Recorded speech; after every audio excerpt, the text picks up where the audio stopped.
జోగులాంబ గద్వాల జిల్లా ఐజ పట్టణంలోని పెద్దవాగుపై నిర్మిస్తున్న బ్రిడ్జి పనులు పూర్తి చేయాలని ఐజ పట్టణ వాసులు కోరుతున్నారు.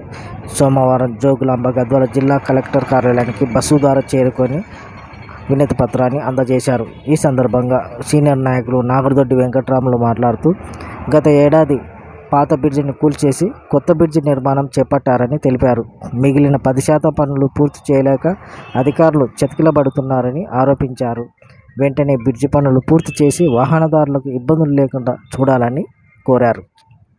మరి పోవడానికి ఏదైతే ఏర్పాటు చేసినారో ఈ ఇరుకు సందుల్లో అనేక సార్లు ట్రాఫిక్ జాములు అయిపోయి అనేక యాక్సిడెంట్లు అయ్యి అనేక మంది కాళ్ళు చేతులు ఇరగొట్టుకున్నారు. అనేక మంది మరి తలలు పగిలినాయి. కొన్ని మరణాలు కూడా సంభవించినాయి. ఐజ దాదాపు 50,000 జనాభా. ఐజ మండలము దాదాపుగా ఎంతో ప్రాశస్త్యం కలిగిన మండలం అది. ఇది ఏదైతే బ్రిడ్జి ఉందో ఇది అంతర్రాష్ట్ర బ్రిడ్జి, అంతర్జిల్లా బ్రిడ్జి. ఈ బ్రిడ్జి నిర్మాణాన్ని సంవత్సర కాలంగా చేపట్టకపోవడం అనేది ఐజ ప్రజలందరూ చాలా వర్ణనాతీతం. ఈ అప్రోచ్ రోడ్డును బ్రిడ్జి నిర్మించినారు. కానీ కేవలం 10% ఉన్న అప్రోచ్ రోడ్డును ఆ పక్క ఈ పక్క నిర్మించకుండా కాలయాపన జరుగుతున్నది. విద్యుత్ స్తంభాలు ఉండవని ఒకసారి, పైప్ లైన్ ఉందని ఒకసారి, అనేక కారణాలు మరి ఏవైతే ఉన్నావో సాకుల నడుస్తుంది.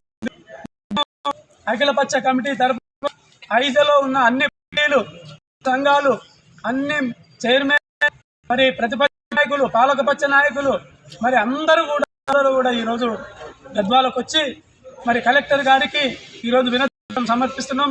కలెక్టర్ గారికి ఎలక్షన్లు ఉన్నందున సమయానికి లేకపోవడం వల్ల మరి ఏవో అడ్మినిస్ట్రేషన్ ఆఫీసర్ ఎవరైతే ఉన్నారో అడ్మినిస్ట్రేషన్ ఆఫీసర్కి ఇప్పుడు మనమంతా కూడా వినతి పత్రము సమర్పించబోతున్నాము. ఇప్పటికైనా ఐజ ప్రజల ఓపికని మరి పరీక్షించకుండా వెంటనే నెల రోజుల లోపల ఇది అప్రోచ్ రోడ్డు నిర్మించి అందుబాటులోకి తేవాలని అఖిలపక్ష కమిటీ తరఫున విజ్ఞప్తి చేస్తున్నాం.